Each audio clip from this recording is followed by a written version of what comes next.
Hey guys, okay, so with E3 being less than 5 days away, I decided to watch the videos that have come out that are supposed to be at E3, and then I'm going to give my direction that I think the game should go, and if anything else or whatever comes to my mind.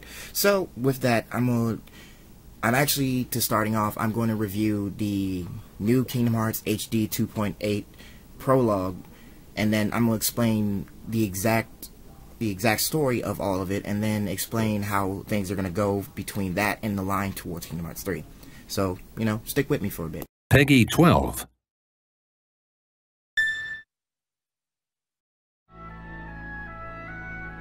Complete this task and return here safely, and I will name you both True Masters.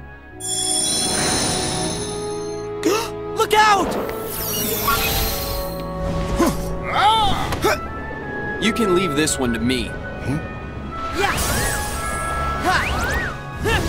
Take this! Just stop it! You treat people's hearts like bottles on a shelf, but they're not! Are you? Be gone!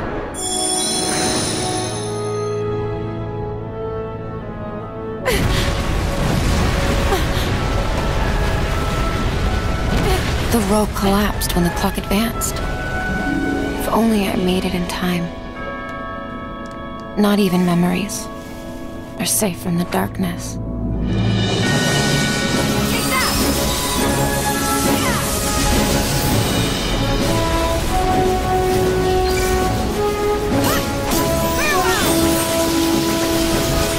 To spend one more night beneath the stars with my best friends. I'm doing it again. Aqua. This world is full of light. What? Did you expect the traitor to give themselves up with that accusation of yours? That was foolish. Said, that's quite enough. Hey, maybe talking about the book will cheer you up. Not a chance. Darkness will prevail, and the light expire. Each of our copies were said to contain the events of the future. But this incident, well, it's nowhere to be found. You can barely stay on your feet! Just give up already! Why? Why did it have to come to this? Isn't it our duty as Keyblade wielders to prevent this war from taking place? Not possible. We need to defy the Master's teachings to protect the world! You're saying he was wrong? When the time comes, and there is war, you mustn't fight, but instead you must fly away from here to the world outside!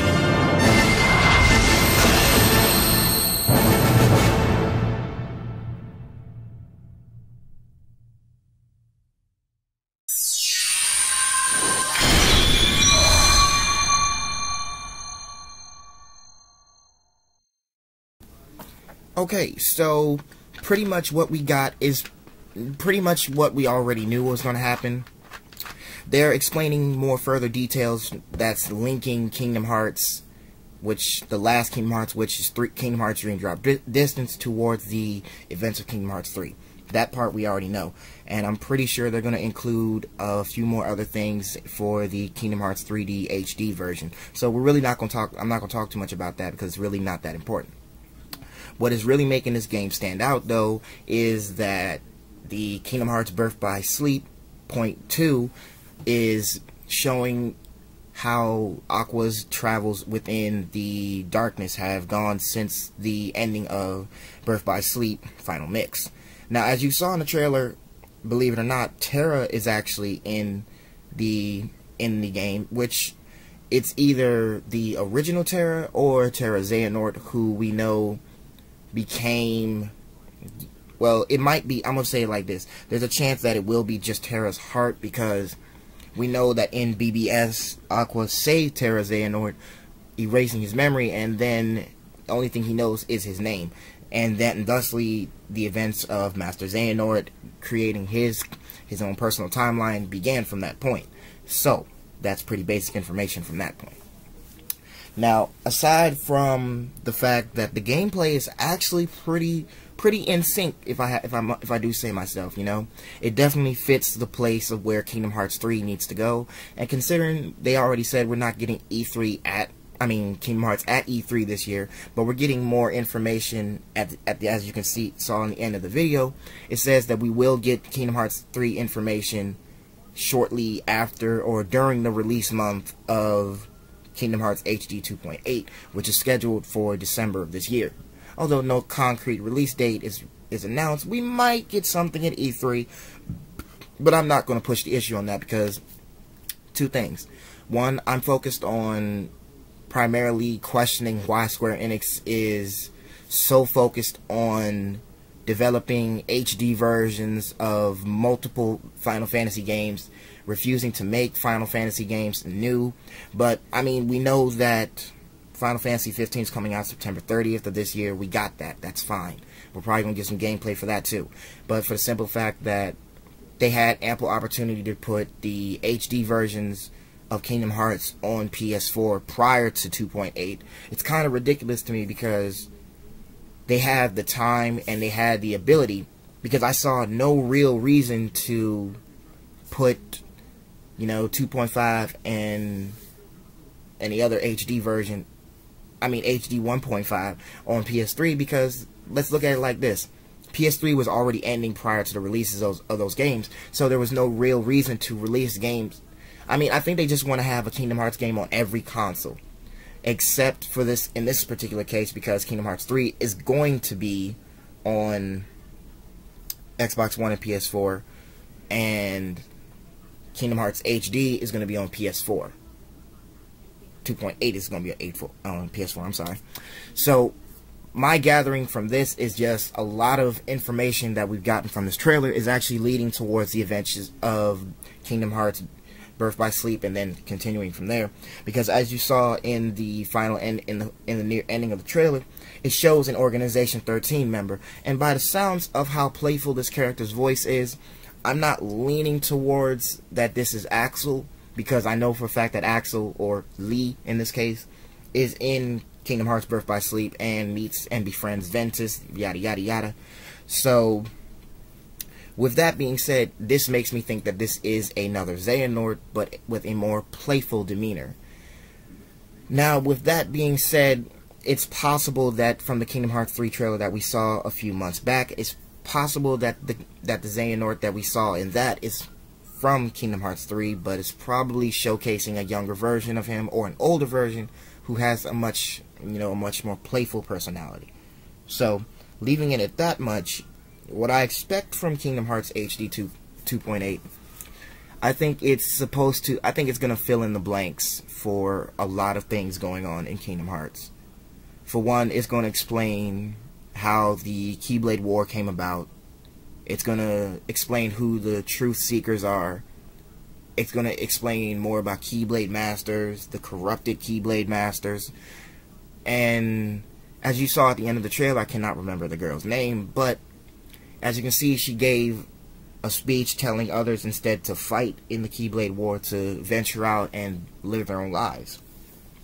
So even with that slight bit of information, I really think that it's going to be a lot to go with prior to, you know, the release. They're going to give information on Kingdom Hearts 3 during this year, you know, and they're not going to give anything else from that. So they're going to be pretty secretive about that. So I'm not going to say that I'm excited, which I am, but at the same time I'm not too excited, because expecting what Kingdom Hearts is going to bring in the next year or two, I don't really know what to say, because in the last 2-3 years they've dropped Kingdom Hearts games that have been, you know, they've been less than successful, but they have been successful.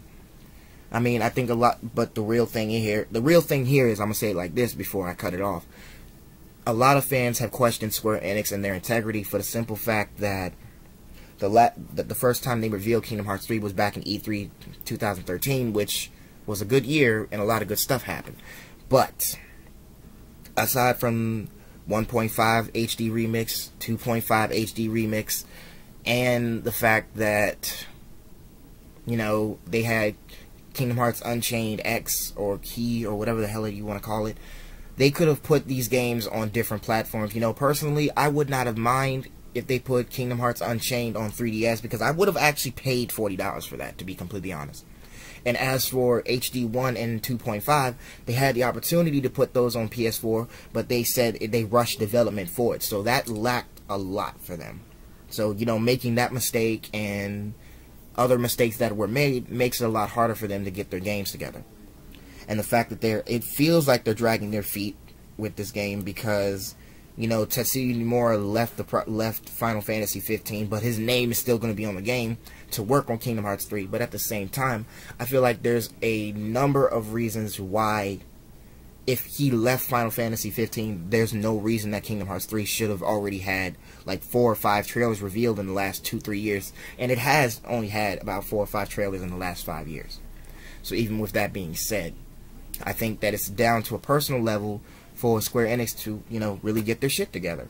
You know, because if they continue to try and push HD remade versions of Final Fantasy down our throats, and then trying to say, yeah, we're going to make a Kingdom Hearts game, and it's not going to come out for the next 5 years, there's no reason. There's no reason for us to buy Square Enix platforms. There's no reason for us to buy Square Enix games. None of that. Because as it stands right now, they don't have the ability to sit there and say that the fan base for Kingdom Hearts and Final Fantasy are all in the same bracket, because I've actually checked the polls.